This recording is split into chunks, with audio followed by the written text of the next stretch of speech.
Cool. Okay, let me just open the chat off to the side. Okay, so we're recording now. So hello and welcome everyone. This is the first Advanced Plus Plus workshop for winter 2021. So thank you all for coming out, and also thank you for everyone who's viewing the recording on the ACM YouTube channel right now, the UCLA ACM YouTube channel. So yeah, we're gonna talk a bit about the way Advanced Plus Plus works, the schedule for Advanced Plus Plus, and some general stuff about ACM as well that our president John is gonna tell you guys about. Before I change slides though, please open this tiny URL. Oh, it's got a little covered, sorry. Okay, that'll go away in a sec. Yeah, so please open this tiny URL. It is a link to these slides. And those of you who are here live, if there's any problems with the link, like please let us know so we can fix it immediately, but it should work. Yeah, that's just a link to the slides that are going to be shown here. And there is a lot of nice links and resources on these slides that we highly encourage you guys to look into. So Advanced Plus Plus is a little different from the other tracks in that it's kind of more of a one-off kind of. It's kind of, the workshops are kind of more one-off in that if you guys came out to Advanced last quarter or beginner or even Apply ML, they were kind of more sequential, and we kind of built on the information that we learned from the previous workshops a lot. Advanced Plus Plus is kind of a lot more free form. We're gonna have 6 workshops throughout the quarter. So a little bit less than the other workshops, and the workshops are kind of independent of one another. So if you like miss one, like please don't feel like, oh, like I can't go to them anymore, or like I'm falling behind with other work, so I can't like go to the workshop. Like it's completely fine. These are all just like special topics and kind of more state of the art model architectures and ideas that are being used currently in 2020/2021. So yeah, uh, now go ahead, John. Hey everyone, I'm John. I'm president of ACM AI. Since this is the first workshop of the quarter for Advanced Plus Plus, I'd like to briefly just go over what ACM AI does in case this is the first time you're joining us. So our mission as an organization is to build and develop a community of students who are interested in artificial intelligence at UCLA, the greater LA community, and beyond. And we have 3 really core values that are kind of at the core of everything that we do at ACM AI. First is technical proficiency and awareness in AI. We want to give you the technical skills to be able to use AI to do things that you want to do, and make sure that you're aware of everything that's going on in the field and how it's being used. Second, we want to do things that create a positive impact on society. And while this might seem something that's pretty obvious and maybe doesn't need to be said, it's very easy, especially with AI technology, to unintentionally do harm, even when you're just trying to make something that you're working on just because you think it's for fun or for a company that you might be working on. It's important that we're considering all of the implications that the AI technology we build actually has.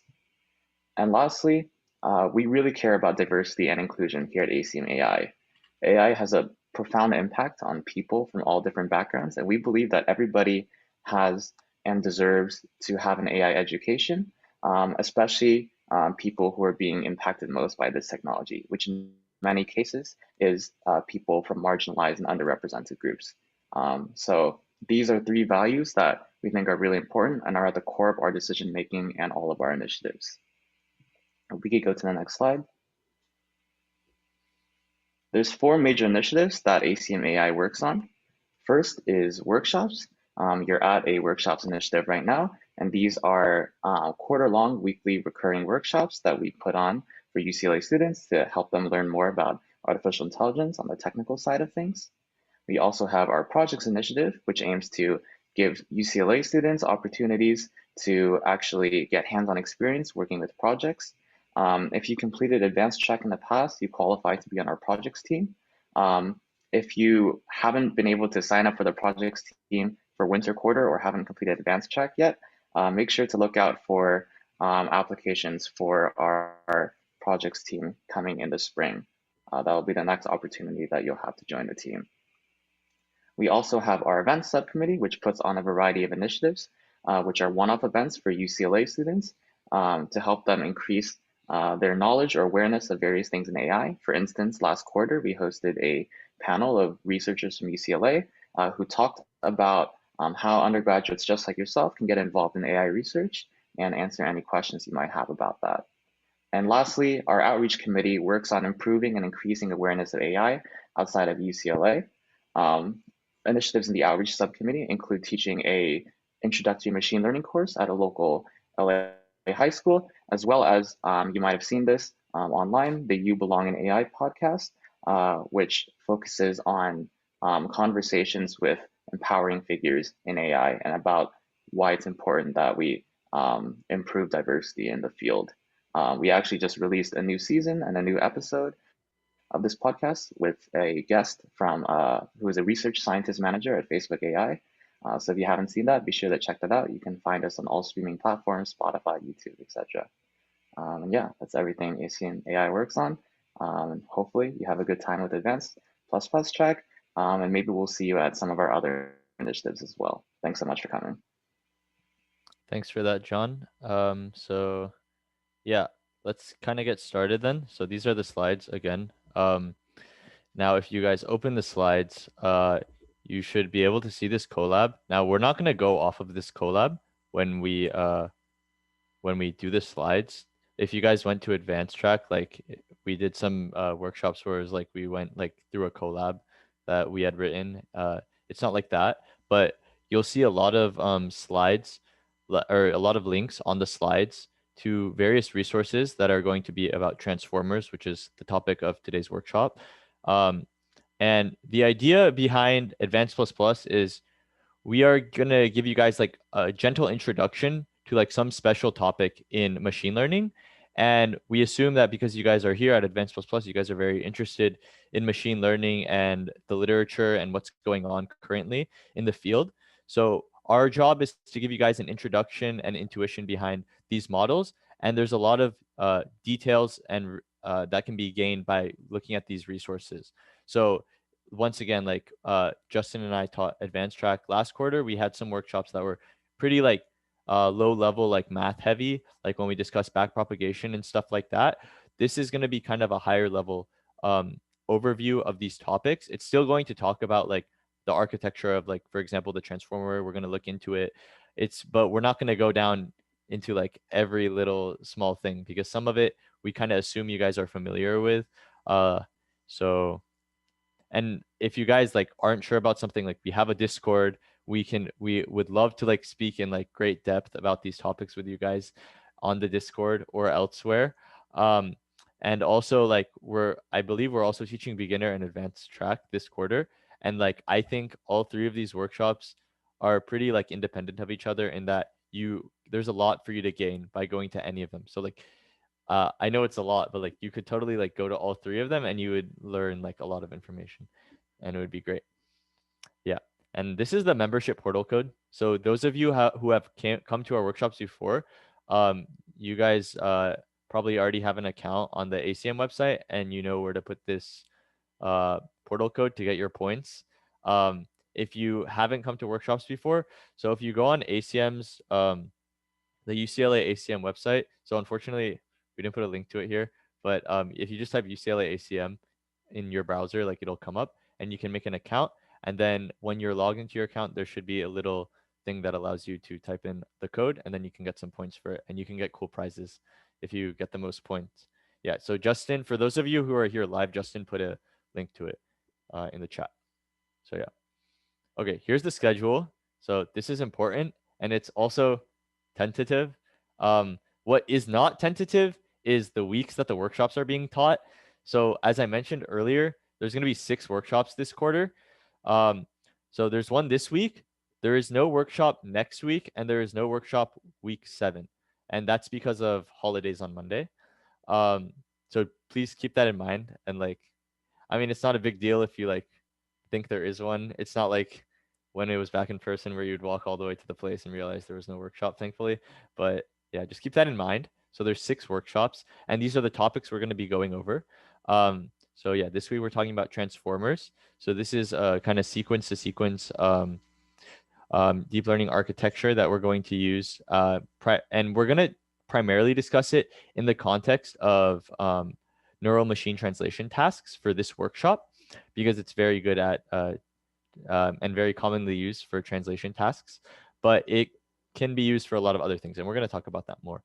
But anyway, yeah, the time is 6 to 8, as those of you who are here live obviously know. And yeah, I hope you guys are excited by the topics on this list. And in the past, like we would love to like hear you guys like give us like uh ideas about like future workshops that we could have. Like we kind of hot swap these workshops in advanced plus plus track from quarter to quarter. Like we have more than 6 of them, I'm pretty sure, but like we only are teaching 6 of them this quarter. So it's kind of like a special topics like uh workshop. So yeah, we can get started on transformers. Exciting. Okay, so this is the introduction. um so yeah, why RNNs aren't good enough. So those of you who went to advanced track last quarter um, or at some other point are probably familiar with RNNs in some form, and I'm sure like most of you like have probably heard of RNNs in some form. But yeah, RNN means recurrent neural network, and in advanced track we discussed how recurrent neural networks are very like useful when we kind of want to deal with something that doesn't have a fixed size, or something that's kind of a sequential data, like sequential data. So um, like something like a convolutional neural network, or just like a simple densely connected network, can do something like classify like what an image represents. Like if an image represents a dog, it can like classify that, or if it represents a cat, hopefully it can classify that, if that's the task you're trying to solve, right? But let's say like we have a video of a dog or a video of a cat, right? And then we want to predict like what is this animal doing. Like maybe it's playing fetch, or maybe it's playing with a ball or something. So stuff that has continuous inputs like that, like a video as multi-frame inputs that have to be dissected, it's very useful to use something like an RNN. So this is probably a review for some of you. Um, but I'm going to discuss some of the problems that exist with RNNs. And if you guys are interested in learning more about RNNs, we have a workshop dedicated just to RNNs in advanced track. And maybe like you don't want to like go to all the advanced track for this quarter for whatever reason. You can also look at the video me, Justin, and Ben, another ACM AI officer, made last quarter when we taught advanced track. So it's all on the YouTube. But anyway, some of the problems and limitations with RNNs is that the whole idea of it is like this is kind of like on the left, we kind of have like a wrapped up RNN, right? Because we discussed that RNNs share a single set of weights, right? And what that allows for is for you to extrapolate it for as many kind of time steps as necessary, right? So this is kind of what we're showing on the right, is that you can kind of unravel this, and the size quote unquote of it is not really predetermined, because we can just add another like module quote unquote, or to account for like the next time step. So if our video, if we're trying to do the video task that we were talking about previously, like see what the cat is doing in the video, like maybe the video is like 4 million frames or something. I don't know, that's a lot of frames, but maybe it's like 4 million frames. Then you can like unwrap this like 4 million times or something, right? But and it's kind of doesn't really depend on the actual number of frames, because it's used shared weights. But a problem that introduces is that you directly rely on the output of the previous time step to get the next time step, right? And that's clearly represented here. So if H0 is representing the output of our first time step, so you require the output from this time step in order to calculate H1, and then you need H1 to calculate H2, and that's why it's called a recurrent neural network, right? So yeah, the problem that causes is it prevents parallelization, right? So it's impossible for us to compute the outputs of time step 0, 1, 2, 3, 4, 5, etc. like at the same time, because it relies one step on another, right? So yeah, that's one limitation of it, and that makes learning and training really slow compared to something like a transformer, which we'll look at. And yeah, so that's kind of why we don't like RNNs and why a lot of people don't use RNNs anymore. So yeah, another problem is that, so the idea is that in the RNN we have a hidden state, right? So this thing on the previous slide, so this is kind of our hidden state. And the problem is this hidden state, it's like a fixed length vector. The hidden state output itself is a fixed length vector. Not that the architecture itself is fixed length, but that output is a fixed length.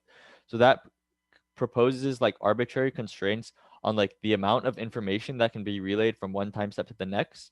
And I've explored in advanced track that this has many problems for like long-term memory. So if you go like from if your input space has like many time steps that needs to be processed, it's very hard to retain that memory from very early time steps in the later time steps. And we approached different methods that we can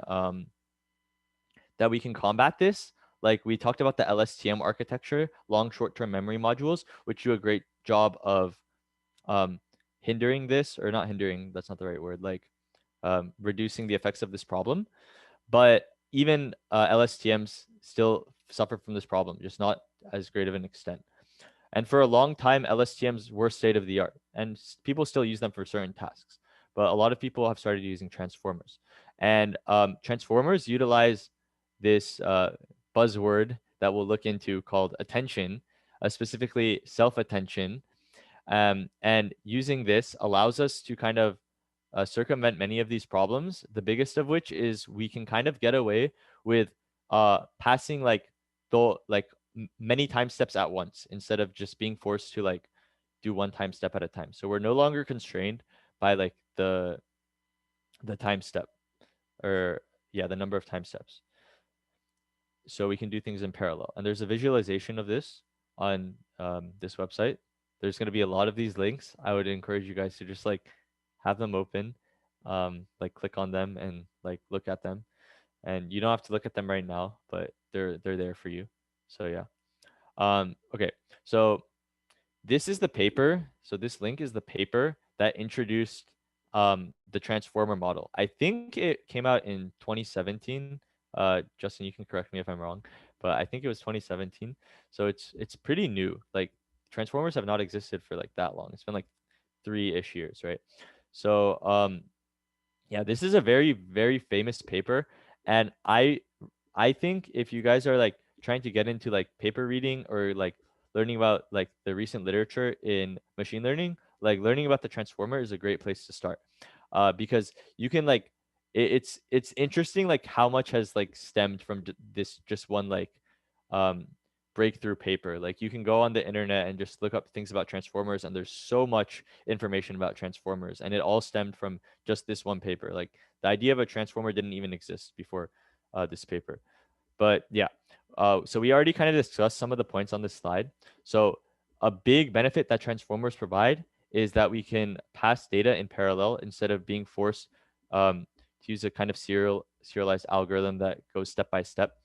Um, it also makes long range dependencies easier to learn. So what that means is it kind of helps solve that problem that I was just talking about, where if you have some relationship that exists between something at time step 0 and something that exists at time step 400, for example, the recurrent neural networks are usually very hard at capturing these relationships, just because that you have to funnel like that memory or that information from time step 0 all the way to time step 400 by going through all of these kind of hurdles of all the other time steps. And because our kind of memory, like our kind of container that holds our memory is constrained in size, then you're forced to kind of wash out like things that aren't as important from a long time ago. So if something was like something that is important at time step 400 was in time step 0, then it's very unlikely that your recurrent model was able to like retain that information.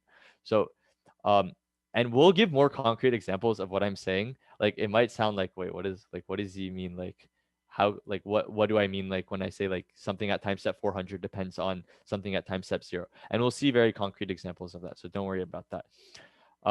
Yeah, so it introduces this concept called self-attention, and this is how so it's not necessarily to learn relationship between words in a sentence. So in this paper, they they conduct a neural machine translation task, and that was what the original purpose of a transformer was.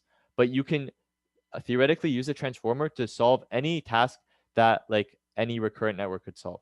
And if you, those of you who went to advanced track, so that should spur some ideas in your head, because we discussed a lot of applications of RNNs, but it's very commonly used for a neural machine translation task. And that's what we're going to be looking at. So yeah, it uses self-attention to capture relationships between words of a sentence. So this is what I was just talking about here when I say it makes long-range dependencies easier to learn.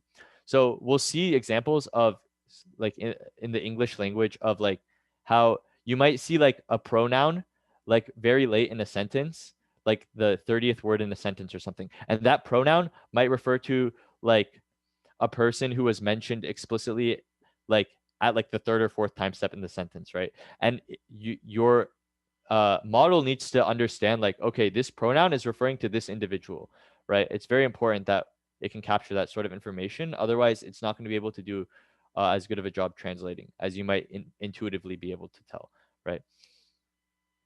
Yeah. So yeah, there's some problems that immediately come to mind when we ask ourselves, how do we eliminate recurrence, right? So one of them is like, how do we deal with variable length data, right? Because uh, a nice kind of thing we had with recurrent neural networks is because the weights are shared among each time step, we can just unwrap this infinitely as long as we need, right? So if our data is like uh, 10 time steps, we can just account for that. If it's 5, we can use the same model. It doesn't matter. So we need to make sure our model can still kind of handle this variable length data.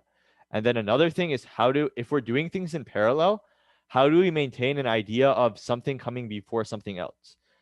Because that's still very important, right? In the recurrent neural network, it's very obvious even for the network itself what's coming first, right? Because the input of one time step is directly dependent on what came right before it. So it knows what it has a sense of the order in a sentence. So if you're translating a sentence with a neural network or with a recurrent neural network, it'll know like if the sentence is I like pie, right? It'll know that the word pie is coming before the word I because the word I is what was processed first, right?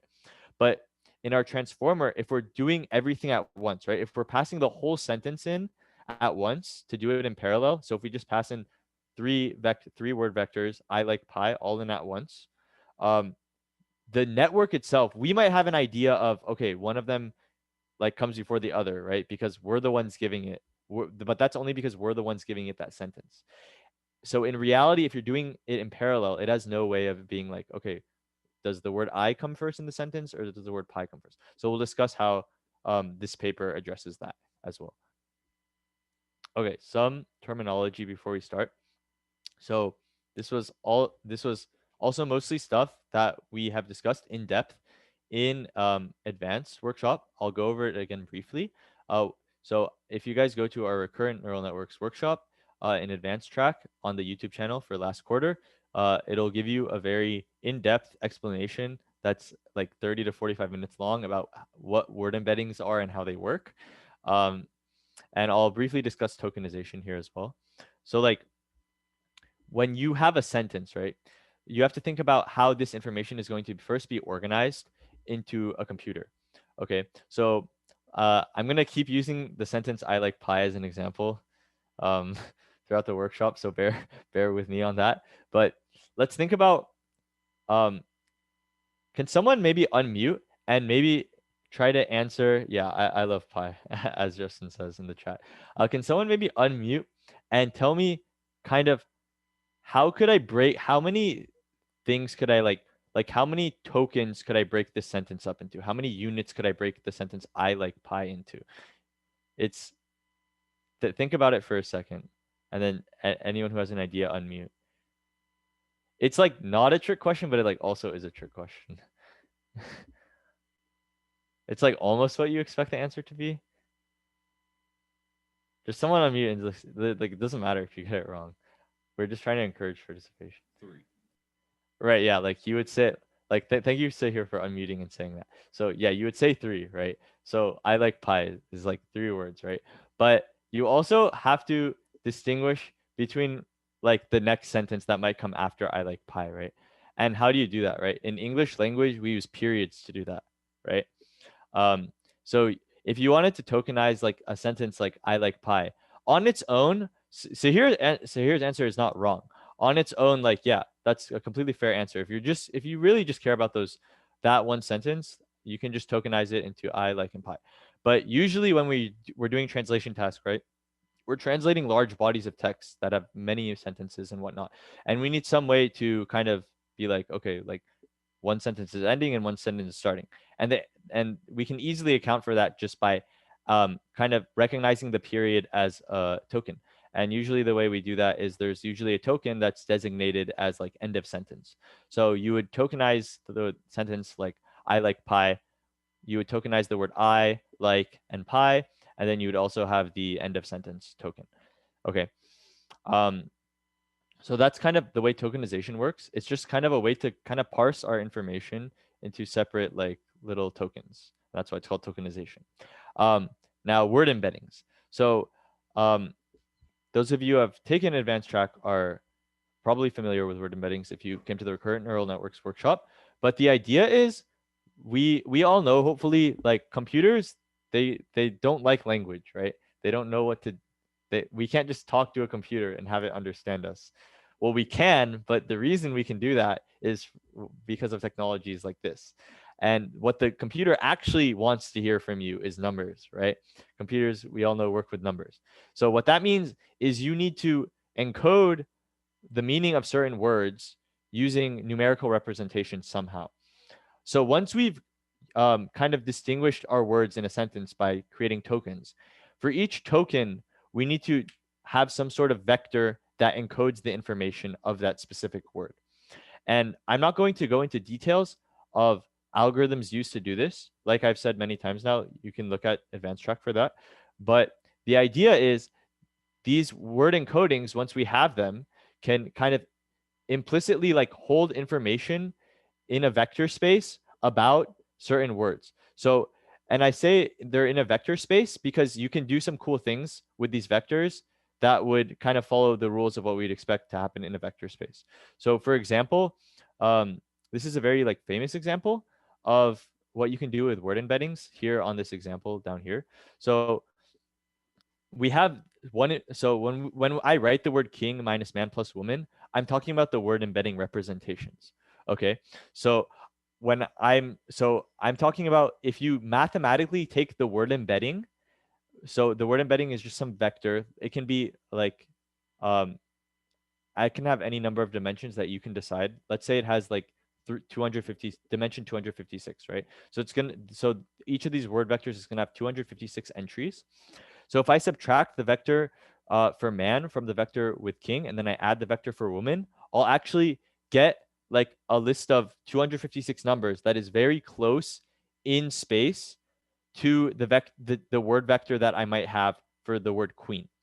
And that should be very reassuring to us as machine learning engineers that, okay, this information, this encoding, it's actually, this vector encoding is actually encoding the information of the meanings of the words in some capacity. And that's very important, right? Because in advanced track, we discussed how you could think of many other ways that you could potentially like represent words as numbers. For example, you could restrict your subset of words that you're going to be dealing with to like a list of 3,000 words. So let's say you know your data set's going to be constrained to a list of 3,000 words. And then what you could do is you could have 3,000 vectors, right? One for each word. And each of them would have dimension 3,000.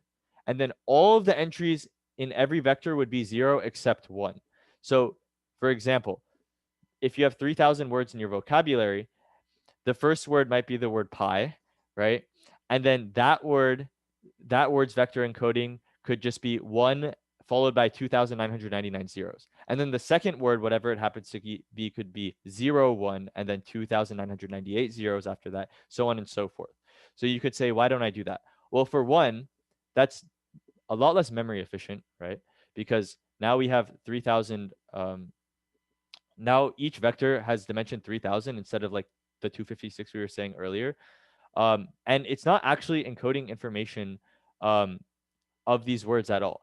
And this might, I don't want to get too deep into like a linear algebra perspective, But you can understand this because if if each vector only has one value of 1 and the rest are 0, and the indice that that 1 shows up in is different for every word, then all of the vectors must be orthogonal to each other.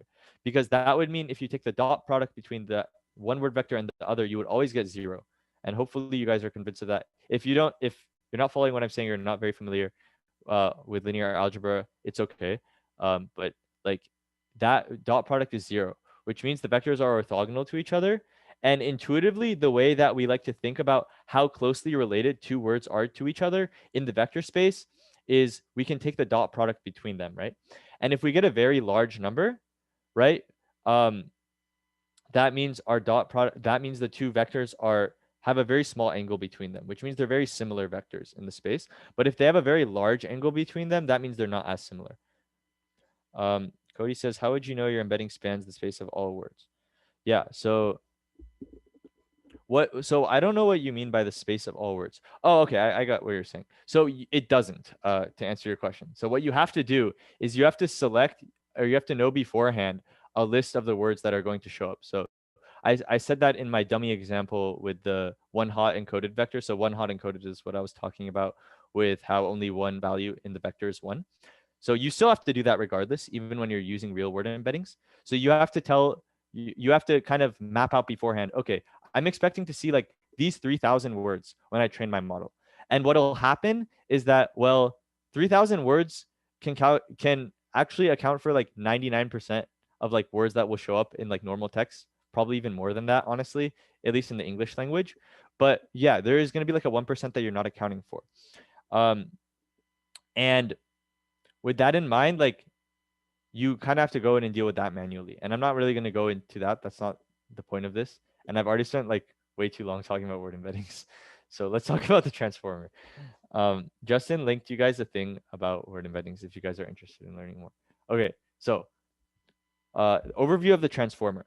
So this is a very common architecture like kind of setup that you're going to see in a lot of machine learning models that um, exist in the literature. And we haven't actually looked at encoders and decoders in advanced track. And I don't think any of the other tracks touch on this, but that's why we're here, right? So first I'll give like a very high level overview of what the idea is, right? So in this image, right? Um, so I just discussed on the previous slide how like usually like with the RNN, like we would have to pass the sentences one token at a time, right? So with the RNN, you pass the word I, and then you pass the word like, and then you pass the word pi. You have to do it sequentially. But with the transformer, you can do it all at once. So if you're translating French to English in this example on the image, you can pass in the whole sentence. I don't know how to pronounce that. Je suis I don't know. I'm sorry. But you pass it the whole sentence. Um, and then it'll output you the whole sentence. And it would do all of the computations for this at once. Okay. So that's pretty cool. And we're going to discuss how it does that. Okay. But you can kind of see at the high level, there's a stack of, it's what's called a stack of encoders here and a stack of decoders. And we're gonna look in this green box in great detail, and then we're gonna look in this red box in great detail, and that's kind of gonna be what the whole workshop is about. I'm gonna give a high level intuition for what encoders and decoders do in machine learning generally, though. So what you guys are very probably commonly familiar with in machine learning is classification tasks. So maybe some task that the idea is you pass it an image. So we looked at this a lot in the advanced track. Maybe you pass it something like an image, and then the job of your neural network is to determine what that image is, right? Like, so in advanced track, we looked at the CIFAR 10 database, and that has a list of like 60,000 or maybe even more images, and each of them are labeled with one of 10 classes. So it can be like something like a dog, a boat, a cat, stuff like that. I don't remember all 10 classes. But the idea is your task has to essentially take something that's very low level information, like an image is very low level information. It's just a bunch of RGB values, right?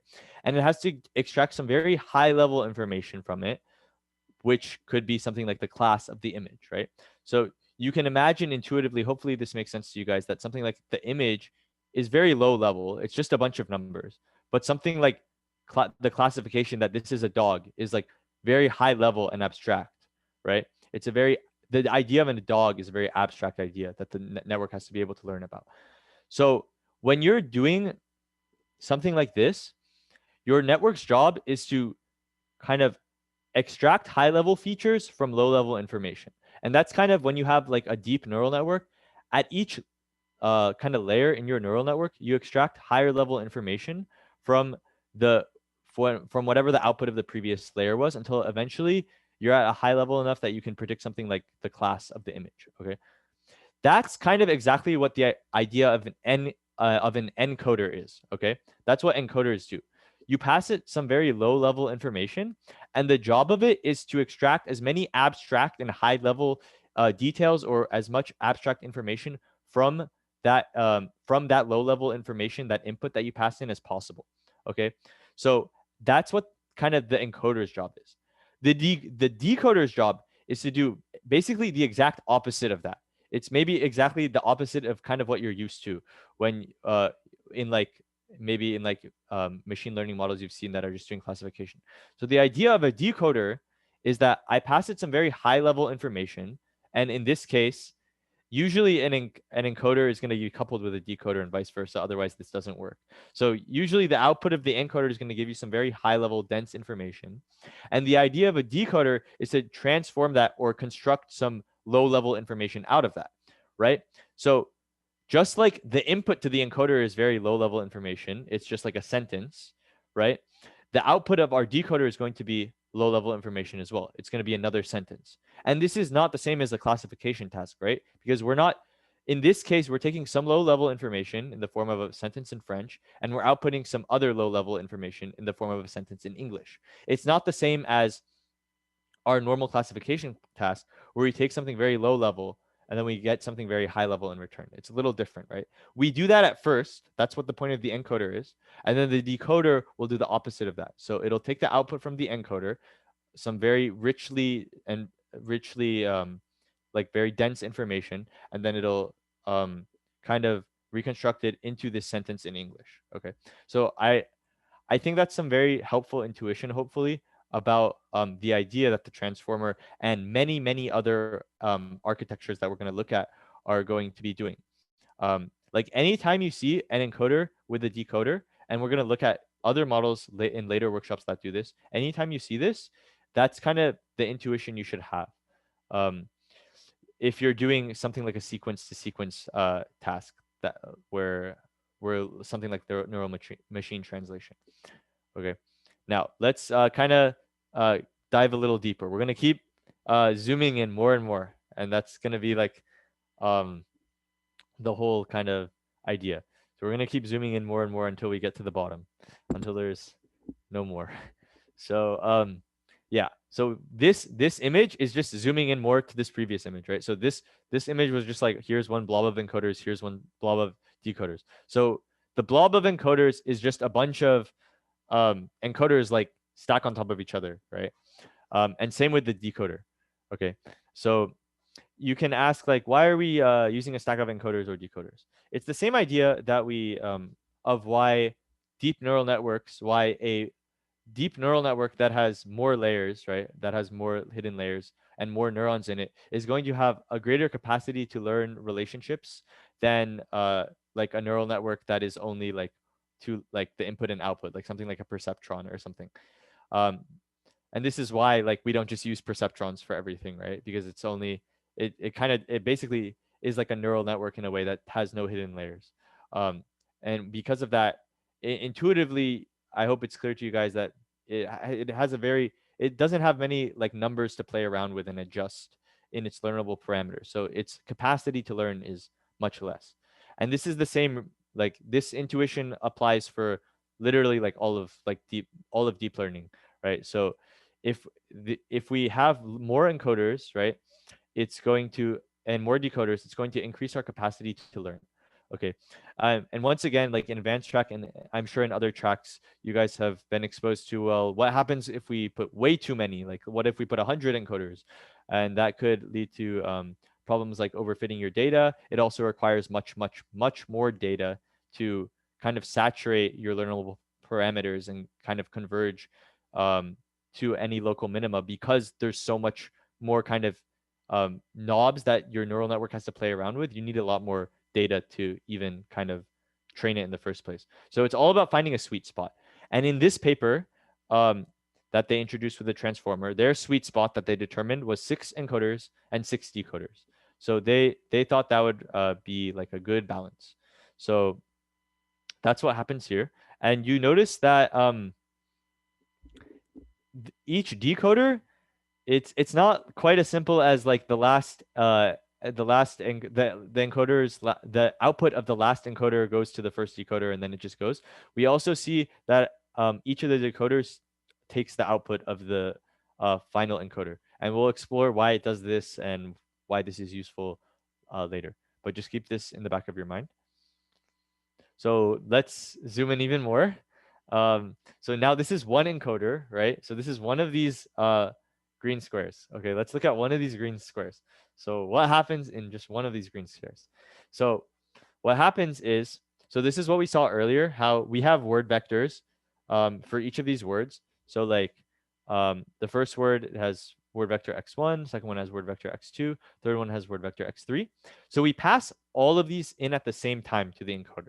Okay, so this is all computed in parallel. But what these kind of the transformations that are applied to these word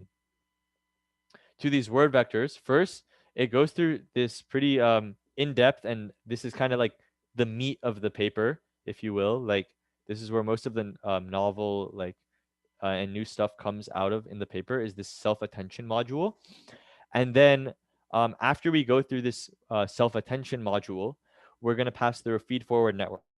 Hopefully you guys are familiar with what a feed-forward network is, right? So in advanced track, the first few workshops, we basically exclusively work with feed-forward networks. Feed-forward networks, usually, so in advanced track, we looked at a densely connected network, right? Where like, and it can train like something like a classification task to identify something like handwritten digits. So the idea is you're just feeding forward directly through any simple network. So it can be something like a fully connected network that, let's say you have a fully connected network, your input can be 10 neurons, your middle layer can be like 8 neurons, and your output is like 2 neurons, right? And that's like a feed forward neural network. Hopefully you guys are familiar with what a feed forward neural network is. Can we maybe gauge the chat?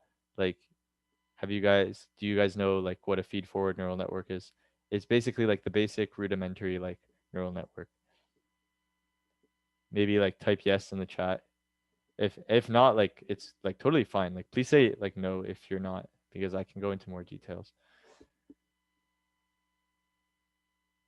Okay. I Yeah, so here, yeah. It just goes forward. It's like what we looked at in the first 2 weeks of advanced track. So if you guys aren't familiar with what a feed forward neural network is, it's okay. Like you can go to, once again, refer to the advanced track videos. The first few videos go over this. If you don't, like it's okay. It's not like you can still follow the rest of the workshop, because we're not going to spend that much time on this part anyway. But yeah, let's move on. So each of this structure is in each of the encoders, right? Each of these green guys has this structure inside of it. Okay. Now let's talk about what self-attention is, right? So here, this yellow module, we're going to spend a lot of time, almost most of the rest of the workshop, we're going to be talking about how self-attention works. Okay. So what's the intuition behind self-attention, and why do we need self-attention, and what does it accomplish, right? So this is what I was saying at the beginning of the workshop, that I'll give you guys some more concrete examples. So here's one example that we can kind of look at, right? So you have the sentence, the animal didn't cross the street because it was too tired. Yeah, so I was gonna ask this as a question actually, but it's already written here. Yeah, I mean, what does it refer to? Like someone just like blurted out, like unmute and blurted out. The animal. The animal. Awesome, yes, the animal, right? So we know this because uh uh we know like how to read English, right? And if we know how to read English, like this just comes naturally to us, right? But we can kind of dissect this more. right? And we have to think about how a machine would understand that the word it is somehow related to the word animal. So the machine somehow needs to learn this dependency, right? This is what I was talking about, where there's dependencies between different time steps. So in the case of the RNN that we were looking at the beginning, right? So each word is like would be processed as a single time step. So the is like time step one, animal is time step two, et cetera, et cetera. So this is kind of the word it kind of comes in a later time step, right? But the information about animal still needs to be encoded somehow in the hidden state of the recurrent neural network, even after all these time steps in between, in order for when we get to the word it, for it to be able to identify, oh, it refers to the animal. But it's very likely that that kind of memory module at this point has been largely like diluted, or like has kind of in a sense quote unquote thrown out this information about the animal because maybe it deemed it wasn't as important anymore, right? And that's kind of a problem. That's kind of an exemplification of that problem that I was talking about, where it's hard across like many time steps to kind of keep this stuff, these dependencies intact. So self-attention helps us be able to do this. So the idea is with self-attention, we're going to be able to have some way of when we process the word it should know, the neural network should be able to figure out, okay, it refers to the animal, or the like the animal, right? There's an interactive visualization here. Yeah, and yeah, we can move on from this slide. If you're interested, you can look up what a Winograd schema is. It's basically like the idea that we just talked about. Like sometimes there's going to be ambiguity in what certain words in a sentence are going to mean.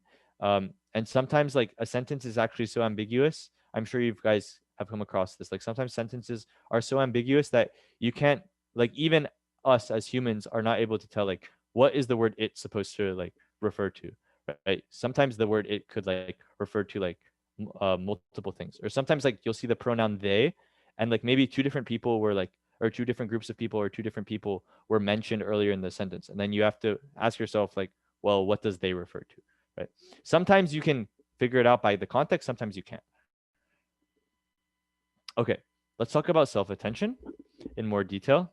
So the goal is, like I said, we want to incorporate information about related words in the sentence with a word betting for our current word. Okay, so let's look at this kind of tokenized example. The monkey ate a rotten banana. So we've tokenized it, right? So this is what I was saying earlier. So we have a separate token even for the period. That's important, right?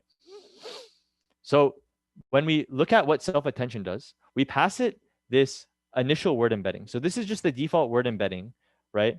Like we're assuming we already have the word embeddings for our models, okay? And Justin put a link into the chat for those of you who are here live, that like you can see more about how word embeddings are pre-generated. But many times, you know, when you're doing a neural machine translation task, you'll use some library that can kind of pre-generate word embeddings for you.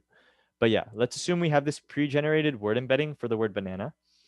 In this case, this one's only two-dimensional. Usually it's going to be like more than 2 dimensions, but this one's two-dimensional just for the ease of seeing like how it works.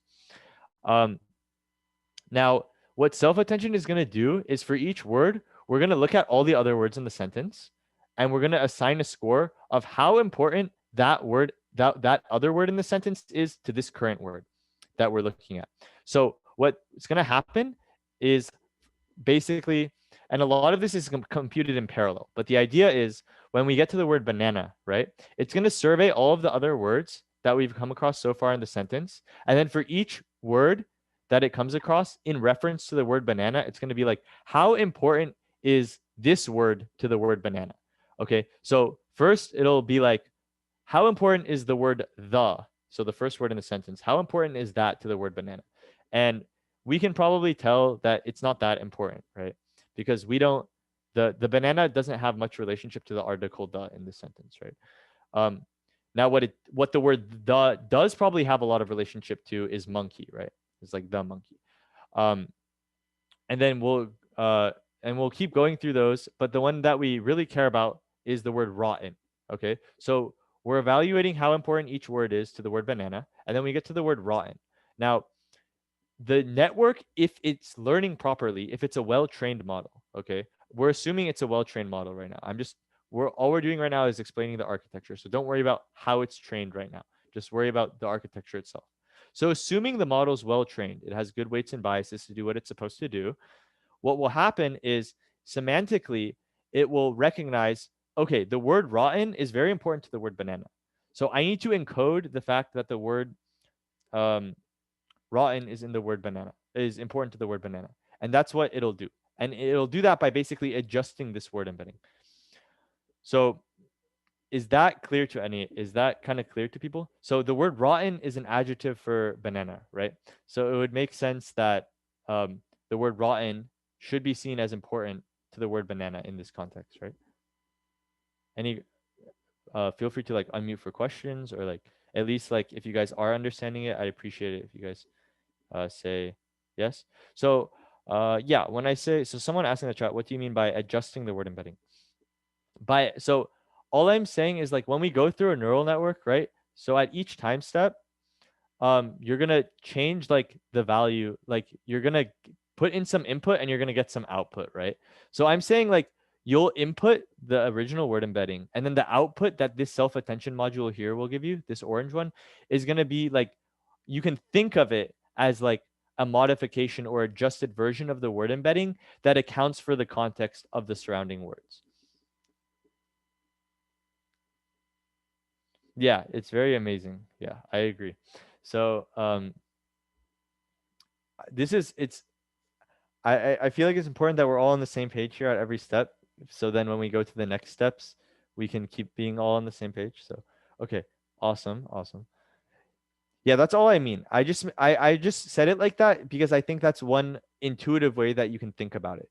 So when you pass in, this is kind of the word embedding itself just holds information about the word in its standalone context, right? Without like the word embedding, this green one doesn't know that this word comes after it. The second, it doesn't know that the second word's coming after it, or that the second word is important to it in any way.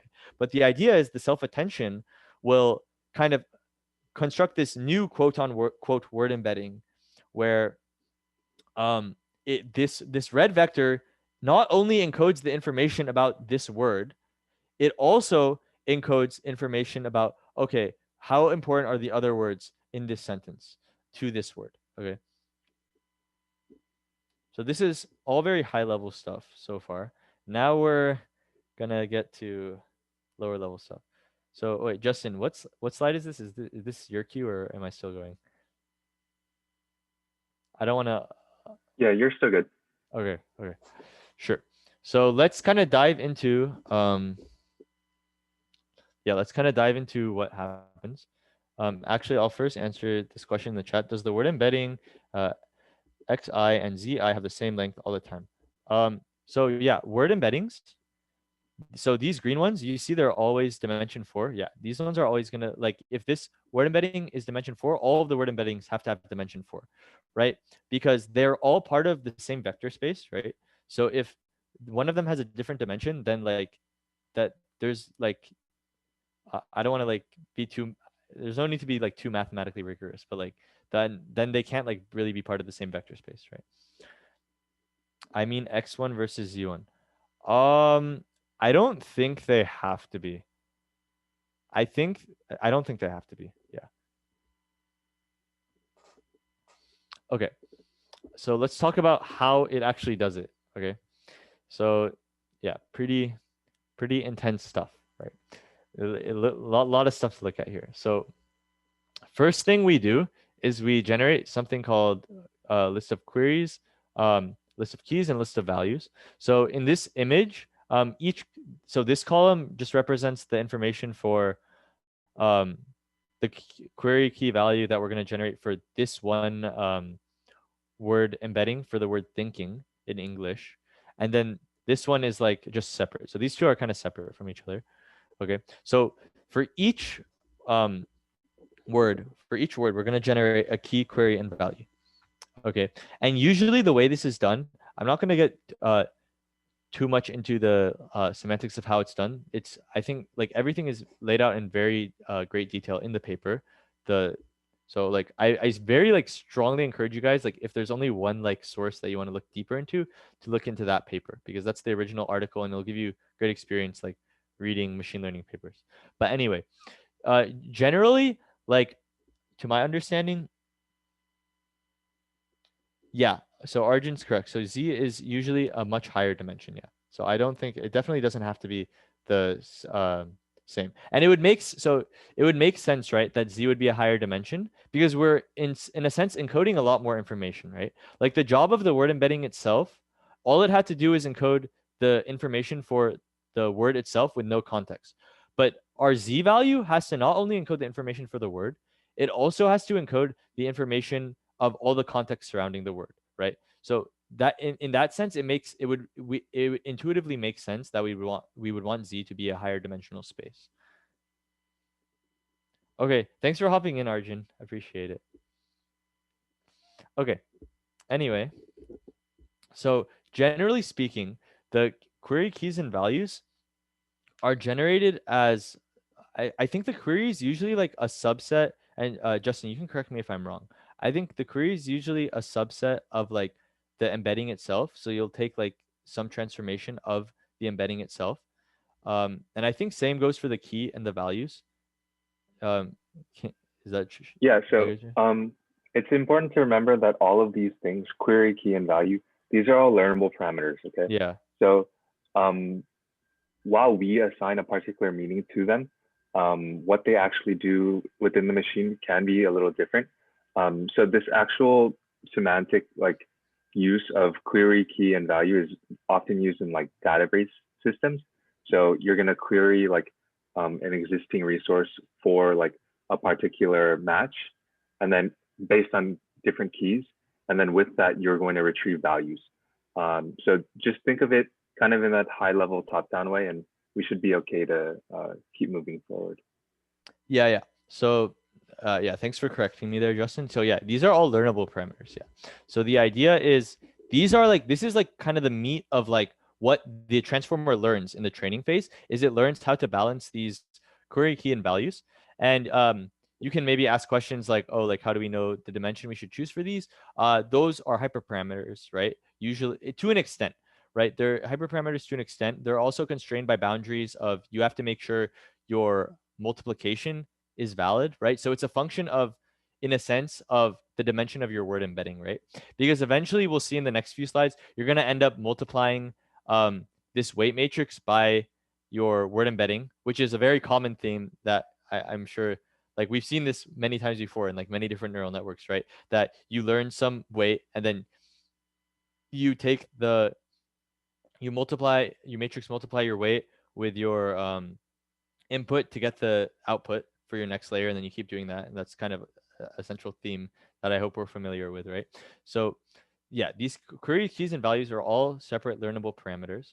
So you can think of it as three weight matrices, just like when we looked at fully connected neural networks in advanced track, how we had to learn a bunch of weight matrices, right? These are just three weight matrices that we have to learn, just like we did with fully connected networks. So yeah, we learn these matrices, and what happens is we develop so we kind of concatenate these together, and then for each of our words, and then we get this matrix WQ, right? So we get Q1, Q2, and like if there's more words, like it'll adjust the size of like WQ, right? And what's nice is the way that this is set up, which you'll see, and if you guys are clever with linear algebra, this will hopefully be clear, is that it doesn't actually matter if you have like 10 words or if you have 5 words. It'll be able to it'll work out anyway, and we'll see that more as we move on. But in your mind, okay, so what do you need to take away from this slide? All you got to take away is that there's queries, keys, and values. We got to learn those. There are weights that we got to learn. Okay, that's all you that's all you got to know from this slide. Okay, so yeah, now we can like go deeper. Okay, so we have these three weights, right? This is actually, let me just show everything here. Okay, so we have these three query keys values, right? So how do we so we remember what the ultimate goal is here, right? What we want to do is generate a new vector that not only holds the information for the word, but it also encodes information about the context surrounding it as well, right? So first thing we do is we dot product. So this is for a single word, and you'll see we'll see at the end, we'll see the full like matrix version of it, but we're just showing it one word at a time, so it's simpler, right? So one word at a time, what we do is we take the dot product of the query and the key, right? So this, in a sense, gives you a sense of how similar those two vectors are to each other. Just like how I discussed in when we were talking about word embeddings. Remember, if two words are like very semantically similar to each other, they're going to have similar word vectors, which means when you take the dot product of them, you're going to get a large value. But if they're not very similar to each other, up until like 90 degrees is like the least similar, quote unquote, right? Then if you, hopefully we've all learned that when you take the dot product of two orthogonal vectors, you're going to get 0, right? So you take the dot product and it gives you a sense of kind of how similar this query vector is to this key vector, right? That's one way I like to think about it. So then, yeah, so this is called the score for each word. Okay, that's just the terminology that I think that is used in the paper. Yeah, and the score kind of gives us an idea of like the words that we're actually looking at, right? Because the words that when we multiply the two together, the ones that give us the large dot product, that means, okay, these two words like have some sort of dependency. But if they don't have, if they have a very small dot product, like close to 0, that means that this word does not really depend on this other word as much. Okay, so that's the intuition behind why we do this. So quick question, do both queries and keys refer to the same word, or are they for different words? Yeah, so I'm pretty sure they refer to different words, right, Justin? Yeah, so if you think about like a sentence, you're going to be querying all of the other tokens using the keys to see, like, you're basically asking like, oh, is this word important to me at this particular position?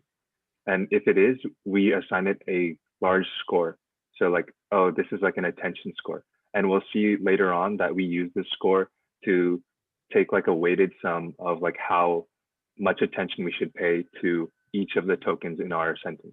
Yeah, so to answer, yeah, so you're correct. They're for different words, and that because otherwise, like, if they're the same, if they're referring to the same word, then when you take the dot product, you're just attending to the same word, right? Like, remember, if I was talking about what the word it refers to, like in that sentence, I forgot what the sentence was, but you guys remember what I'm talking about. Where we have to, oh yeah, the one with the animal, right? We have to determine that the word it is very related to the word animal. So hopefully, if our model is well trained, right, it will, when it does this dot product, it'll return a high value for when, if we're doing it with reference to the word it. So if we're on the time, if we're calculating the attention for the word it, so I think we'll pass the query for it, and then the key that corresponds to the word animal, and then that dot product should be a very large value, hopefully, if the model is trained well, right? Remember, these are learnable parameters, so it'll probably start off like not getting it right, but that's why we have labeled data and we feed back, we do back propagation, all that stuff. Okay, so each one of these matrices basically has its own, like, it shows something about the words, either its relation or the actual meaning. Yeah. But put together, this isn't the actual like vectorized space that shows us the word embeddings. No, that's something else. Yeah, that's the green one. That's the green one. The green one. So the green one is the vector space that's what you pass into it as input. So the green one is just a member of the vector space representing all of the word embeddings, right? The not the Q. Got it. Yeah. Okay. Cool. So yeah, no problem. So let's talk about some boring statistics stuff for a second. So so we multiplied Q times K, right? Now what we have to do is divide by dimension dk. So I think dimension dk is squared dimension dk is Justin, dk is the dimension of the word embeddings, right? Can you, maybe you can look through the paper and make sure that's the case, but I'm pretty sure that's the case. It's the dimension of either the word embeddings or the queries, I think. But the idea is that you just divide it. It's a normalization. It's just, we're conducting normalization, right? So, and the reason we do this is,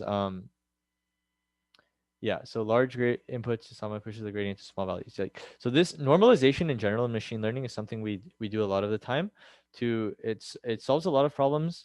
The first of which is something called Yeah, the first of which is something called vanishing gradient, which is something that normalizing your values is going to help with. That's a big one. And then, so yeah, why square root of dk specifically? So what Justin just said in the chat is that, yeah, so it's the dimensions of the queries and keys, not the dimension of the word embedding. So it's the dimension of q and k, and q and k always have the same dimension, right? Otherwise the dot product between them is not valid, right? Hopefully that makes sense. So these two have to have the same dimension. So yeah, what we do is we divide by whatever the root of the dimension is as a normalization factor. So I wouldn't worry too much about that. It's kind of just boring statistics stuff, if you ask me. But yeah, so yeah, and then we apply a softmax score just to. So the idea is like of softmax is it kind of relates a probability score to like a tangible probability, right? So what probability softmax does is it hopefully like most of us are familiar with softmax because it's very commonly used, but if we're not, like basically the idea is it'll just constrain like your space, the output to like basically the graph of like um a normal distribution, such that like all of the outputs when summed together will sum to 1. So it'll just give you like a valid probability, right? So this is, don't worry too much about like what this means. This is just like we're just performing some transformations on this number. This number, what's important is that you understand what this dot product represents, and it's kind of there to kind of help us determine like, okay, this word has a dependency with this word. Okay, so this is the most important part, and we spent a lot of time talking about that. So hopefully, like I've ingrained it into your guys' mind. If not, like always feel free to ask questions. Like the more questions you guys ask, the happier we are at 8 p.m. when we end the workshop. I promise. Like I promise. So okay. Oh, why? Okay. Yeah. Okay. So this is, I already went over this. So you just do softmax at the end. So this is the same slide. It's just saying you do the softmax at the end after you divide it by root 8. So let's just move on from that. Okay. Now what do we do after that? How do we actually get z, right? Remember, if we remember back from a few slides ago, right? The ultimate thing, ultimately we input the vector x, right? And we output the vector z, right? And we discuss what z is, right? So how do we actually get z? Now, what we do is we take the softmax, right? So the softmax is a scalar, the softmax output is a scalar value, right? We get that, like, which hopefully makes sense because dot products output scalars, right? So we get some scalar value, which in some essence like represents a probability, or like how much we care about something. Like you can think of it in this case as like how much do we care about it on a scale from like 0 to 1. Like if it's 1, like we care about it a lot, right? That means like if this value is very close to 1, that means the two words are like very closely related. Okay, if the value is close to 0, that means there's like a very low, like small relationship between the words. Okay, so that's how I want you guys to think about this value. And then what we do is we multiply it by this vector value at the end, right? And then that, so this yeah, so we multiply it by this vector value, and then that is ultimately just what z is. Okay, and then what the way this is set up is when you do this, v once again is another learnable. Justin, is v a learnable parameter? Yeah, it is, right? I'm just making sure because I was wrong about the first thing, and that would have completely thrown off the discussion. But okay, so v is another learnable parameter, right? So, and what happens is hopefully when the model's trained well, so you calculate a score for like how important the relationship between two words is, and then you multiply that by this v vector, the value vector, and then ultimately this will give you a vector, that one vector z. So this one vector z came from like that one green vector x. So ultimately the green vector x that only contains information about the meaning of the word without context is now encoded into a vector that not only holds the information about the word, it also holds information about how relevant this word is to another word in the sentence, right? So hopefully that's clear by this discussion of like why we do this dot product, right? Like I said, if this value is very close to 0, right? This value is going to be very close to 0. Like the entries of this is going to be very close to 0. And if this value is going to be very close to 1, then these are going to be close to whatever the entries in value are, right? So this is how this is done for one word, right? So this, we just like look down like through this one column, right? Like this whole thing is like a continuation of this column on this slide, right? It's just it keeps going down, like you can see, right? So this is like just one column of like how you get from our green embedding all the way down to our sum, right? So yeah, that's how we get there. And then now we have Z, right? So yeah, self-attention, let's do it faster, right? So in reality, in the computer, right, what happens is you're going to compute all of these at once, right? You're not going to do this one word at a time. You can kind of stack all these values together, these values, these queries and keys into matrices, and we can use matrix multiplication, which is in essence just a bunch of dot products, right? And it will do literally the same thing, right? So all this is saying is so each row here in this matrix is going to represent one word. So here we're doing two words at once, and each of them have word embedding dimension 4. And then we multiply it by our query matrix that we described earlier, right? And then we get our output for Q. And then we do the same thing for the value. And then we matrix multiply this Q and this K. So yeah, here we go. We matrix multiply this Q and this K. So it's the same idea, right? It's just doing the dot product, but we're just doing it all at once now. Okay. So this is like what you'll see in the paper. So you do this dot product, you divide it by the square root of the dimension of the queries / keys again. And then you just matrix multiply, and you take the softmax, and then you matrix multiply by the value. So this nice equation that you see on the right of the screen right now is just the full formula to get Z in the end. And it'll calculate all the Z's for all of the words in the whole sentence at once. So if you pass it a whole sentence at once, you do this. You just use this formula, and it'll give you all the Z's for all of the values at once. Okay. So this is like very, very important that this is possible, right? Because this is what makes the transformer so much better. It is part of what makes the transformer so much better than the RNN, is because you can do this. So that's very important. Okay. Now I think it's Justin's turn, right? So I'm gonna. Yes, I'm just. Yeah. Go ahead. I'm gonna stop sharing, and I think Justin's gonna start sharing now. So you guys shouldn't have to do anything. It'll probably just show up on his screen. Will probably show up for you guys. But yeah, now Justin's gonna talk about multi-head attention. So yeah, Okay. Is everything showing up? Just want to make sure. it looks good on my end. Okay, cool. So just adding off of kind of all the things that we've talked about with attention, we want to kind of expand this idea to multi-headed attention. So we might be asking, like, why do we even seek out multi-head attention? So this is kind of analogous to different like initialization problems that machine learning runs into. So if you think about like a clustering algorithm, if we choose like poor initialization points, we might not end up with the optimal clustering. In the same way, if we only have like one attention head, it might be the case that we don't really get the most full understanding of the semantics within a particular sentence.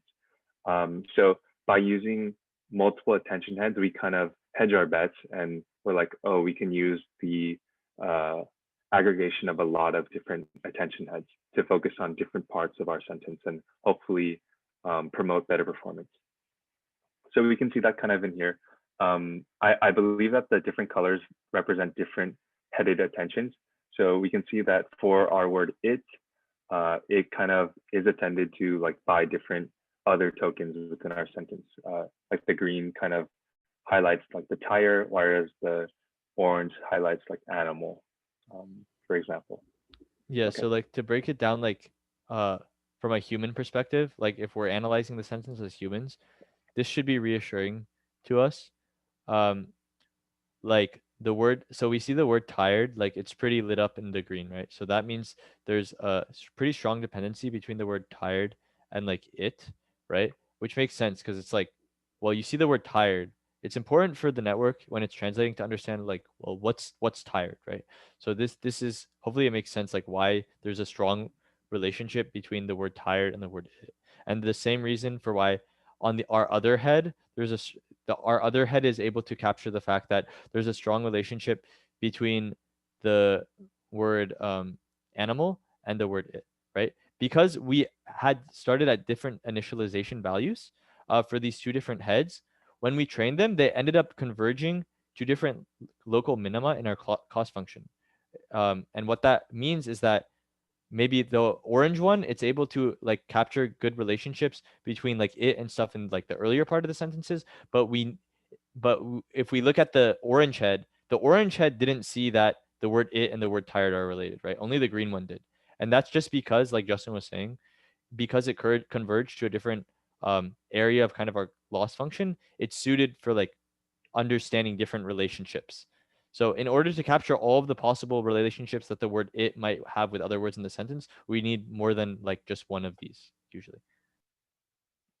Great. So let's take a look into how this is actually done. So if we look at our multi-head attention, it's literally what it sounds like. We're just repeating the same process multiple times. So we have our input sentence, and then we get our word embedding. So right here, we have thinking machines, kind of like we saw it before. And in step 3, we want to split our attention between 8 heads. So we're going to have separate weights for the query key and value for each head. So 8 sets of 3 weights. So yeah, a lot, but just it's all the same stuff. We're just doing it multiple times. So we go through the same calculation of attention for each head respectively, and we get our resulting z vectors from that calculation. And after that step, we want to make sure that we map this to the same dimension that we had like to begin with. So we take all of our resulting z matrices and we concatenate them all together to form like a really large resultant like attended vector. And we pass that through a linear transformation matrix W naught to get to our final output embedding, like which is like the original dimension Z. Yeah, and so we can see that being done here. Yeah, and W naught is just another learned, I think, right? Another learned. Yeah. So it's just a projection, right? Because like when you concatenate, so you just do it's literally doing the same thing like 8 times, just with different learned weights for each of them, and then you just like concatenate all them together, and then but that's too big, and we want it to be the correct size, so we need to project it down to a smaller space. So that's what W naught does. Mm-hmm. And it's important to remember that this is kind of stacked on top of each other. So in encoders that aren't the first ones, we can just use the result from the embedding from like the previous encoder. So that's kind of shown here in this R matrix. Okay, so just as a recap, we have our full encoder. So again, we're going to have n of these. And within this, we're going to have first the multi-head self-attention, and then we pass this through a feed-forward neural network. So in between here, you can see this like layer norm. So this is just, we're taking the output of our self-attention and we're just normalizing it. So this is akin to kind of the good features of like batch normalization, where you're trying to get our output into a particular range so that we can kind of control the gradients and such. Yeah, it's like the boring stat stuff that I was talking about with earlier, where we divided by root DK. So this, once again, it just helps with stuff like vanishing gradient and stuff. And you can also see that we add, like we normalize the input plus Z, right? Not just Z itself. So these are called residual connections. These little you guys see these little dotted lines on the picture. So we do that to make sure that the value Z isn't losing too much of the information about the word itself. Because if you kind of like let it just do its thing and learn, sometimes what it'll do is then Z will kind of, it'll maybe like encode a bunch of information about like, oh yeah, these words are like very dependent on each other. But in the process, it might forget like the actual information about what the word means. And we still need to make sure we have that. So that's why in the paper, they decided, okay, we can take the sum of Z and the original input and to make sure we don't lose too much of the semantic meaning of the word in the process. Cool. Okay. So to motivate kind of our next topic of trying to preserve like a notion of position, let's look at this like very complex, sorry about that, very complex sentence. So Aaron loves her brother and he loves her too because she pays his bills. We can see that this is a like compound complex sentence. We have an independent clause, Aaron loves her brother, he loves her too, dependent clause, because she pays his bills, and like this complex sentence, he loves her too because she pays his bills. So like even for us, we kind of have to pay attention like to really understand the meaning of this sentence. So we want to be able to imbue our machine with the same sort of understanding or ability to understand these like hierarchies within a sentence. So we'll explore that coming up. So positional encoding. We want to create an order for this parallelized computation of these word embeddings. So how do we deal with the ordered nature of input if we're doing everything in parallel, as opposed to like an RNN? So we're actually going to be doing this by adding on a positional encoding. So we can see like this T1, T2, T3 for each of the word embeddings. We're going to add those together and then pass those into our encoder. So sorry about that. So why are we adding this positional encoding instead of concatenating? So before we get into this question, let's step back for a second. So what is this positional encoding itself? In the paper that they present, it's actually a sinusoidal function. So something that's well defined for like a certain period. They do that, they just like add it together with our original word embedding to imbue the sense of like order within our parallel computation. So we can think like at time step 1, you'll do like sine of like 0.1, time step 2, sine of 0.2. So there are going to be different values corresponding to this positional encoding. We're just going to add it onto our embedding. So to answer the question of why we add instead of concatenate, because we can think like, oh, if we have a word embedding and we just add on seemingly arbitrary positional encodings, couldn't that mess up like what our model thinks of our word? Like it could even, if we take it to the extreme, like think of this embedding as like a totally different word in our vector space if we think back to what we talked about. So it turns out to be the case that our model, again, in essence, is a black box. So we can't really definitively think of like how our model is actually doing these relational computations. So our model is actually able to kind of cherry pick this positional encoding. Like if you think of like a heat map, it can extract this waveform of a sinusoidal function within our embedding, and it can tell itself like, oh, this kind of has to do with the ordering in which these words are presented in this sentence. So a really cool thing, I suggest you to look at this forum to for more details. So that kind of wraps up the entire encoder. So again, it's a stack of these independent encoders that pass their output to each other. So n identical layers. We went through our multi-head attention. We add them and normalize it, and then we pass it through a feed-forward neural network. So we're going to keep doing this until we get to the top of our encoder stack, and then we're going to look into what's after it, our decoder. So our decoder consists of three. Just to make sure everyone's clear. So we've so far we've covered everything. So if you kind of view this image as like two columns, so far we've done like everything on the left side. Okay. So now we're going to talk about the right side. Okay. So like if we look back to the way beginning, when we had like one stack of encode, like we had one blob, green blob, it was like encoder, and then another blob, I think it was purple, it was like decoders. So we just did like the whole like green blob, and now we're going to the purple blob, right? All right, thanks for that, Paymon. Okay, so again, just to reiterate, when we're doing our actual encoding, in the actual encoder, we are like, again, maintaining those residual connections so that we don't fall into the same pitfalls that like RNNs had with not being able to encode information from really far away. So just some improvements on that architecture. And then our output Y is going to be the product of like, from our multi-head attention, we're going to add this residual and our multi-headed attention vector and then normalize that. So moving on to our decoder. So again, that's this right side. So if we can compartmentalize in our mind, like this left side being the encoder part, and then right side being this decoder stack. So again, within a particular decoder, which is again this gray box, like the encoder stack, this is also a stack. So n times this single decoder is what we're going to be actually passing our data through. So a decoder itself, it's made of 3 sublayers.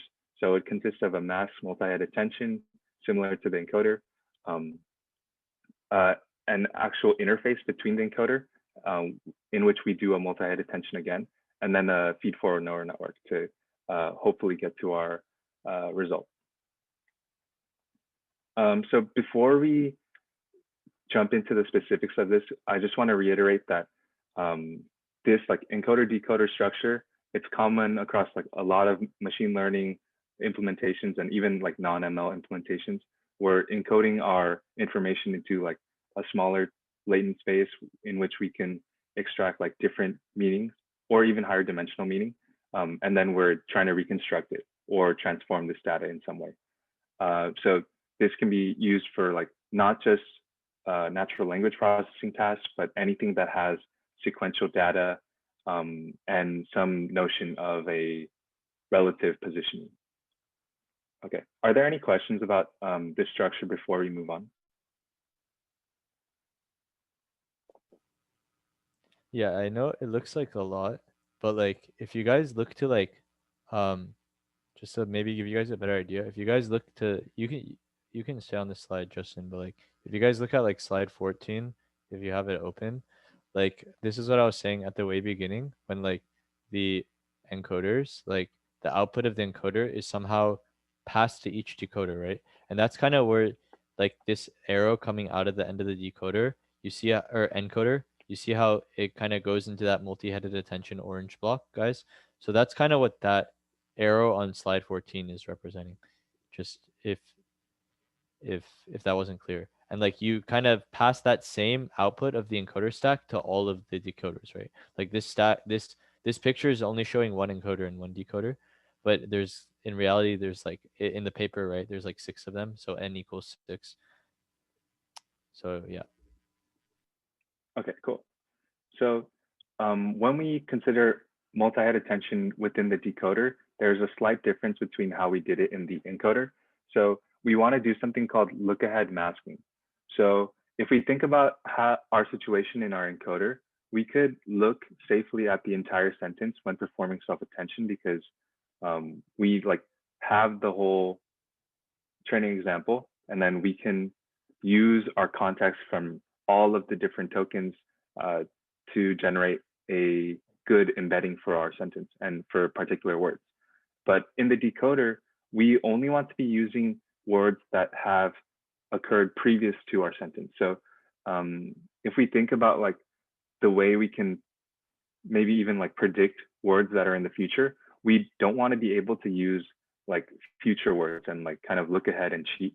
We only want to be using the context clues from words previous or words that we've actually already generated. So the way we kind of remedy this is we do something called look ahead masking. So within our multi-head attention, within our query, we're going to actually change the value with which we like look at our look at our tokens after the positions that we're considering, and we're going to set that to like negative infinity. So it actually works out that when you do the softmax, you get a like scoring, a scaled score of like around 0. So that's not going to factor into our attention. So we're basically telling our machine that like at this particular place, we don't want to look at any of our we don't want to look at any of these words. Okay. Apart from that, it works in a very similar fashion. And then we're going to pass this into our next multi-headed attention where we actually incorporate the encoder information. So at this point, it's pretty similar to how attention would work in like a recursive setting or recurrent setting. So we're taking the cue that we had generated from this mass multi-head attention within the decoder, And we're using that against the value and the key from our encoder stack. So within this part, we're going to be putting those two together to, if we're doing like sequence to sequence translation, use that to attend to particular words within our like other language vocabulary. So again, in the same way that we went over previously. Yeah, so the differences here, so sorry to interrupt. So the differences here, remember in the encoder stack, when we did attention, the idea was that you want to attend to see dependencies between like words in one part of the sentence to a word in another part of the same sentence, right? But the difference is here, when you do multi-headed attention, right? You see the query that we're taking to do the MHA is from the translated word, right? It's from the output, but the query that we're like, but the key and the value, right, is coming from the encoder. So that comes from like our input side. So like if we're doing English to French, for example, right, what this multi-head attention will do is that it'll learn, like, for example, I like pie, right? If the word pie in English will learn a dependency between whatever the word pie is in German, or not German, sorry, I think I was saying French. So the point is, like, instead of doing attention within the same sentence, you're doing attention with the word in like English to all the words in like French, right? And then you'll see, and then that is kind of how like the network like literally learns, like, okay, this word in French means this word in English. So that's how it like actually learns the translation, is through this process of multi-headed attention. The masked multi-head attention is kind of similar to what we did in the encoder, where the words in the translated side are going to, so the words in French are going to learn the dependencies of the other words in French. So if we're doing English to French, the masked multi-headed attention is going to do dependencies in French to French, but the normal multi-head one is going to do dependencies of English to French. And that's how we not only learn all the dependencies within the sentence, but we learn the actual translation from English to French. Awesome, thanks, Paymon. So again, after this multi-head attention, we just do an add normalization layer, and then we pass this to a feed-forward neural network. So within our final layers, so after all of the decoder stack, we get to this output, this decoded kind of pseudo word embedding, which we want to ultimately get to a predicted word. So from here, we are going to pass this through a linear transformation to get us to this logits. So it's going to be of size of our vocabulary corpus. So this is going to be every single, in the example that we were going with, like a French word that we have placed into a dictionary for our model. And this is kind of analogous to like the scoring of attention. So in the sense that it's not a probability just yet, but it's a score of like what we think is likely. So again, to push this into a probability, we pass this through a softmax activation to map this into like a probability space where all of these positions will sum up to 1. So that's how we get this probability. And then we just take the argmax of this vector to get our predicted word within our French vocabulary. Yeah, so this is a pretty straightforward part. We did like a bunch of the bulk of computation in previous layers within the encoder and decoder. And in this is like very analogous to like a multi-classification type task where we're just taking the maximal probability outcome, in this case, like a word. So are there any questions on this final process? This is kind of it for the transformer. Yeah, like any questions on like anything? We're kind of, I think we're like almost at the last slide, right? Yeah. Yeah, we're getting there. Yeah. So yeah, you can think of like the blue vector as like, so if we're doing English to French, right? At the end, you want to get, you need to classify a word in French, right? So the blue vector is like, it's not going to be exactly the same as the word embedding in French, but the idea is similar. Like it's it's not going to be exactly the same because it was determined by like the transformer itself. But like when we get our word embeddings, it's usually predetermined by some like other pre-trained model. So it's not going to be exactly the same, but you can think of the blue vector as like holding the semantic information that represents like the word in French. So it represents sort of the same thing that the word embedding in French would represent. So hopefully like it makes sense that that's the case, because especially like if we look at back to advanced track, like when we discuss like how you do word to vec to generate word embeddings, like once we have the word embedding itself, it's very like not computationally like expansive to like just like extract, okay, like what word is this most similar to. And like we can see here that all it takes is like one basically linear layer of neurons, and then we just softmax it, and then we're there. Okay, cool. So if there are no other questions, we can move on to like the actual training. So again, in this iteration of our workshop, we had kind of expected to, or in previous iterations, we expected to like get through some sort of optimization workshop, but we didn't this year. So this is Adam. This is like a sort of SGD variant for optimization. Just know that this is different from what we've seen in like advanced track, in that it has a dynamic learning rate. So it uses something called momentum and like decay to get to our optimal convergence point in a quicker way than we would have with just a set learning rate, but not important for the transformer model itself. Yeah, you can use Adam. So Adam, like, yeah, the optimization method we use like across like all models, like there's many different optimization methods, right? Like we use in advanced track, we went into depth of how stochastic gradient descent works, right? And the idea is at each time step. So I don't know, like those of you who maybe aren't really familiar with like the details of like a way neural network is trained, like I would encourage you to watch advanced track, but I'll give like a brief synopsis. Like basically we have to evaluate the performance of our model with respect to some loss function, right? So when the model outputs what it thinks, we're gonna keep thinking English to French here, right? So when the model outputs the word it thinks is supposed to go there in French, we're gonna have a loss function that determines like, okay, like did did the model get the word right or not? Because we know what the word is supposed to be, right? We have labeled data. So we're going to say like, did it get it right or did it not get it right? And if it didn't get it right, then our loss function is going to be like a pretty large value. But if it did get it right, our loss function is going to be pretty small, right? And of course, we want that loss function value to be as small as possible, right? Because that means our model is getting all the words right.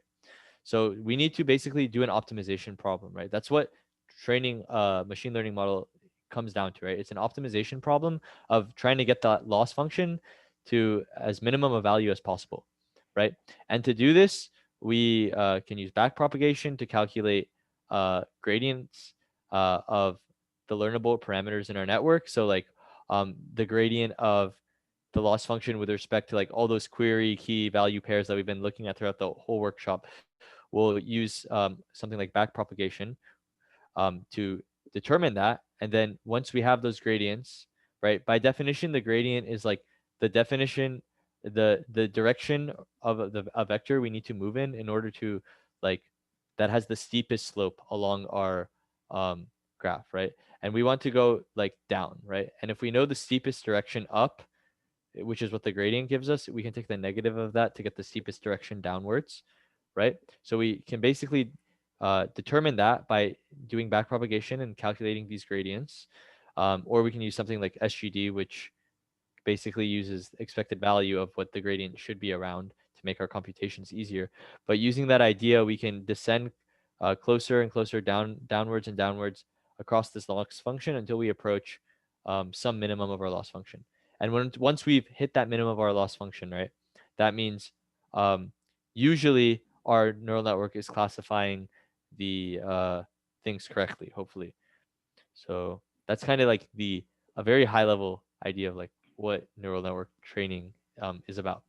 The idea of Adam, like Justin said, is just like a variation on SGD. I was actually just gonna say we can skip this slide because I don't think it's too important.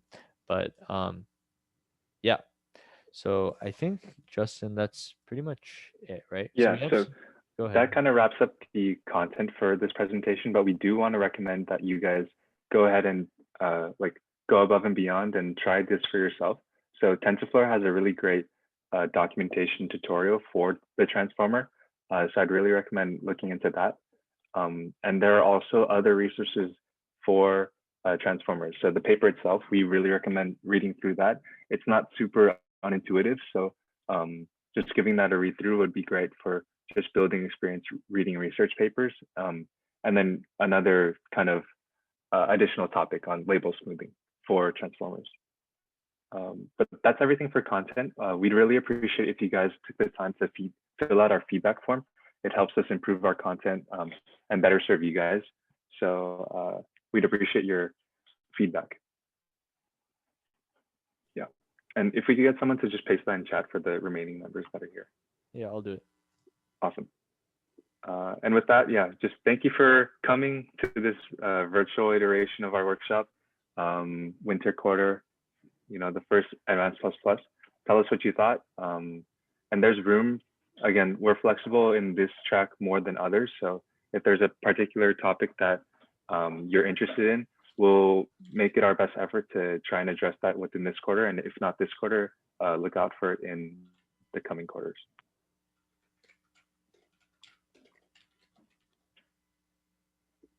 Awesome. Yeah, we have a Discord server. Wait, do you want to like get an invite to the Discord server if they don't have it, Justin, and maybe put it in the chat? Cool.